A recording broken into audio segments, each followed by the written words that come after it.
Manuel Zunino, bueno, ya empezamos a palpitar mucho más intensamente las encuestas, ¿no?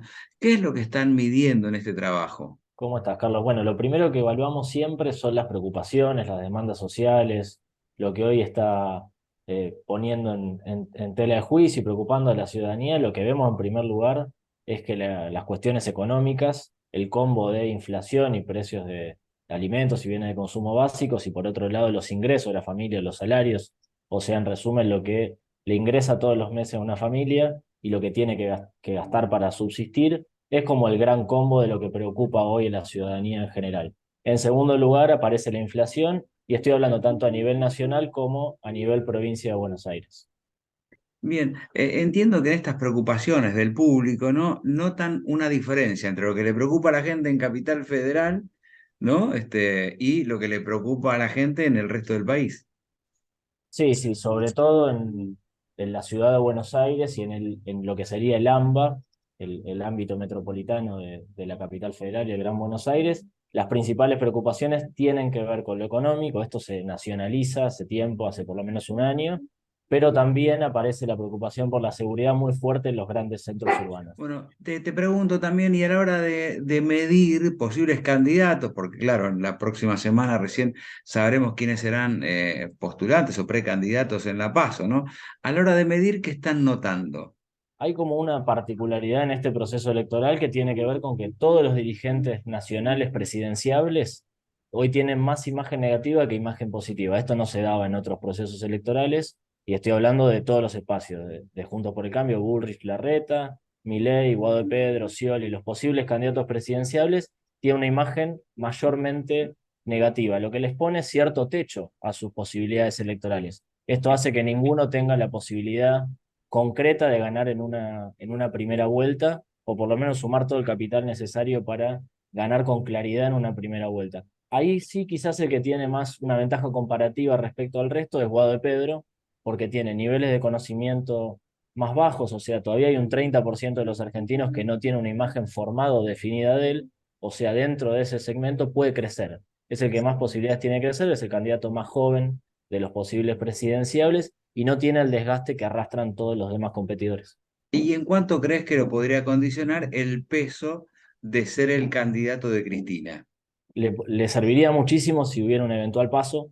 Si es el candidato señalado por Cristina Kirchner, sin ninguna duda va a ser el que gane la paso del Frente de Todos, de Unión por la Patria, pero hacia afuera va a tener que mostrar otro perfil porque va a necesitar acumular votos en otros segmentos, sobre todo en votantes que no fueron a votar en el 2021. Estamos hablando de una elección que tiene como otra particularidad una gran parte de personas que se ausentaron en la última elección y que no tienen muy decidido hoy su voto. En esa pecera va a tener que pescar Guado de Pedro y su perfil ultra kirchnerista no le va a servir para atraer votos de esos segmentos o de segmentos más de centro o incluso de votantes de Horacio Rodríguez Larreta, si es que Horacio Rodríguez Larreta no supera la PASO. Porque podemos imaginar un escenario en el que Guado de Pedro sea el candidato de Unión por la Patria, Patricia Bullrich de Juntos por el Cambio y Javier Milei como candidato de su espacio libertario. En ese escenario, el votante más moderado puede llegar a ser captado por Guado de Pedro, pero no le va a servir un perfil ultra kirchnerista o muy radicalizado.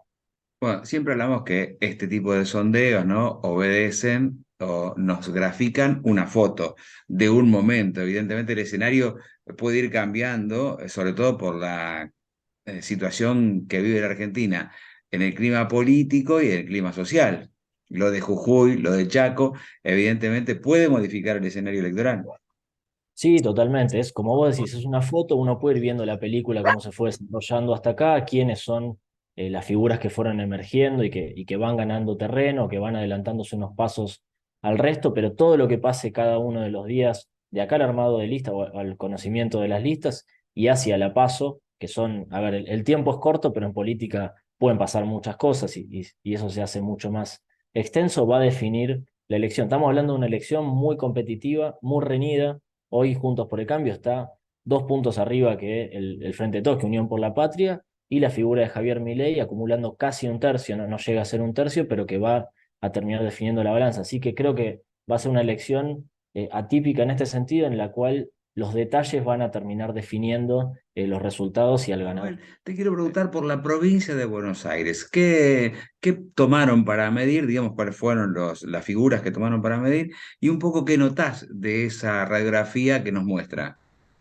Bien, ahí lo que vemos es, y lo venimos evaluando en Provincia de Buenos Aires todos los meses hace más de un año, que en una interna potencial de Unión por la Patria no queda ninguna duda que Axel Kicillof es el candidato más competitivo. Se quedaría el 80% de los votos del espacio. O sea, lo hemos medido con Victoria Tolosa Paz, con Sergio Berni, con Magario, con Insaurralde. Ahí creo que no hay dudas de que es el candidato, bueno, incluso con Máximo Kirchner, es el candidato más competitivo y el que le permite al frente de todos estar liderando las preferencias electorales. Por otro lado, en Juntos por el Cambio, hoy Santilli tiene una preponderancia sobre Grindetti, pero estamos viendo que Grindetti, de la mano de Patricia Bullrich, se está acercando y está generando por lo menos una situación no de paridad, pero sí de cercanía entre los dos. Así que por lo menos de cara a la PASO, si Axel Kicillof fuera candidato y hubiera una interna, no tengo ninguna duda de que sería el ganador. Y del lado Juntos por el Cambio, por ahora Santilli está un paso adelante, pero la competencia está más pareja de lo esperado. ¿Y qué pasa con el resto, digamos? Milei define candidato en estas horas, bueno, aparece burlando. Bueno, ahí tenemos algo parecido a lo que pasa a nivel nacional. Entre Fernando Burlando y la que va a ser definitivamente la candidata de Javier Milei, que es Carolina Píparo, que tiene un perfil incluso más duro a veces en algunas temáticas de Javier Milei, van a acumular, uno espera que entre un 15 y un 20% de votos, lo que le va a permitir sobre todo a el Frente de Todos, a Unión por la Patria, mantener la delantera. Hoy lo que estamos viendo es que la composición del voto libertario, la composición del voto de Javier Milei o las opciones similares, se quedan mucho más con el voto de Juntos por el Cambio y además funcionan como un dique, como una barrera de contención para el votante del Frente de Todos 2019 que está desilusionado con la performance del gobierno y no se cruza la vereda enfrente. O sea, hoy la figura de los libertarios le permiten al Frente de Todos de la provincia de Buenos Aires mantener el predominio y la primacía. Entiendo que podría cambiar esto si Axel Kicillof termina siendo un candidato nacional, ¿no es cierto? Porque sería mucho más difícil visualizar allí un candidato. Sí, creo que la complejidad que tiene el Frente de Todos cuando plantean estos escenarios en los que el actual gobernador sale por arriba hacia una candidatura presidencial es poder ordenar ese territorio tan extenso que es la provincia de Buenos Aires y donde aparecerían muchísimos competidores legítimos, hablo sobre todo de intendentes, que tienen las mismas probabilidades electorales que el resto, o sea, no hay ninguno que sobrepase o que resalte como figura. Hablo, no sé, Insaurralde, Ferrares y Espinosa incluso, o Verónica Magario, todos los que dicen si Axel Kicillof no juega, yo quiero ser y tengo chances. Y la verdad que ahí las chances estarían muy repartidas y sería muy difícil organizar, bueno, esa estrategia electoral en la que todos puedan confluir. Hoy la figura de Axel Kicillof, además de ser el más competitivo, permite o ordena de alguna manera esa confluencia de los distintos actores de la provincia. Es decir, que en la elección paso vamos a tener un escenario que puede modificarse. ¿Crees que dará oportunidad? De hecho, en la de 2019, ¿no? Recuperó 8 puntos Mauricio Macri en la general, digamos, ¿no? ¿Cierto? Pero ¿crees que este escenario de nacionalización de la elección le quita chances a la provincia de Buenos Aires? ¿O será al revés? ¿Será la provincia de Buenos Aires la que tenga que traccionar a la elección nacional? Creo que Unión por la Patria va a tratar de hacer una tracción inversa, o sea, de abajo hacia arriba, que siempre es un poco menos efectiva que una tracción de arriba hacia abajo. Sabemos que siempre la boleta presidencial tiene un peso mayor que el resto de las boletas, o sobre todo que la boleta provincial, pero lo que no vemos acá, o lo que hace más difícil poder predecir el panorama, es que no hay ningún candidato presidenciable que tenga un volumen tal para modificar o alterar los escenarios provinciales en los que se va a disputar en las PASO agosto. O sea, todos los candidatos presidenciales hoy tienen más o menos las mismas probabilidades. Hay un escenario de bastante paridad.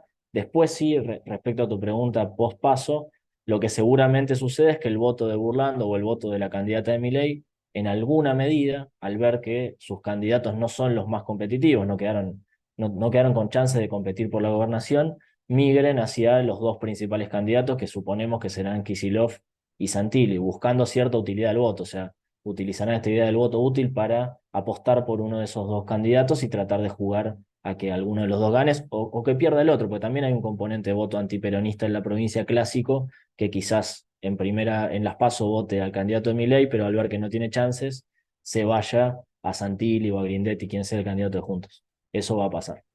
Somos Radio Noticias.